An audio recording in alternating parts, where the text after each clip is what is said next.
Well, it's pretty much a windless day today, so I think it's absolutely perfect.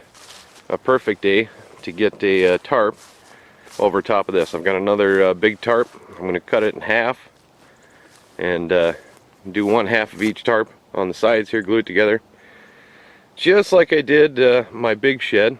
So first though, I'm going to go ahead and get some cardboard and wrap around the corners here, because that's where it failed on the last tarp, obviously. So I'm going to go ahead and get this tarp out of the way, get some cardboard up there to kind of cushion the tarp, and then we'll get that other tarp glued together, and hopefully we can get this thing up in a day. That'd be awesome. Then we can kind of protect this this Seneca here. Alright, I've got the tarp removed, and I think the next step, I'm going to go ahead and get rid of this tree, and then there's another little one growing over there. I'll get rid of them too, because they're just going to get in the way. And then I can start throwing some cardboard up there, and hopefully that'll protect the tarp and it won't rip right here on the corners where the last one did. So let's get this tree out of the way and get to it. Alright, I gone ahead and got rid of that tree, and I've also put cardboard over all the corners and anywhere a pipe connects to cover all the bolts and everything, because it seemed like that's where some of the tarp was wearing through. You can see here there was a bolt, and bolting these two pieces together, and actually wore through both of the tarps. So try to cover those up. Hopefully they won't wear out again.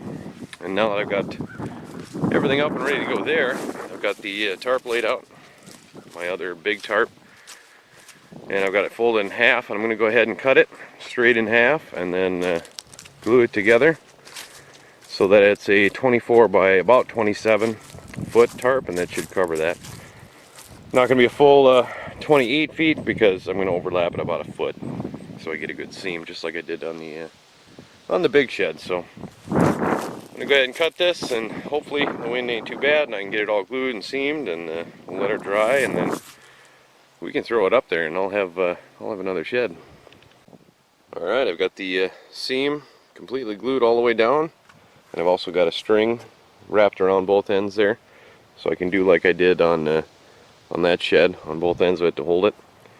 And I'm just going to go ahead and let it dry for about an hour, make sure it's good and solid, and then see if I can drape it over the top. Hopefully I'll have enough light. Well, alright, I got the tarp on. It's not the prettiest thing in the world, but as long as it keeps the water and the snow and stuff out, I'm happy. It's not super tight, but really doesn't matter. I've got it secured down pretty well at either end, so as long as it holds and lasts the winter, I'm happy. That's two down. Got, the only one I'm not going to be able to do anything with, I think, is the Oldsmobile there. I don't have any more sheds. Maybe I'll just throw a tarp over it. I got another tarp, so.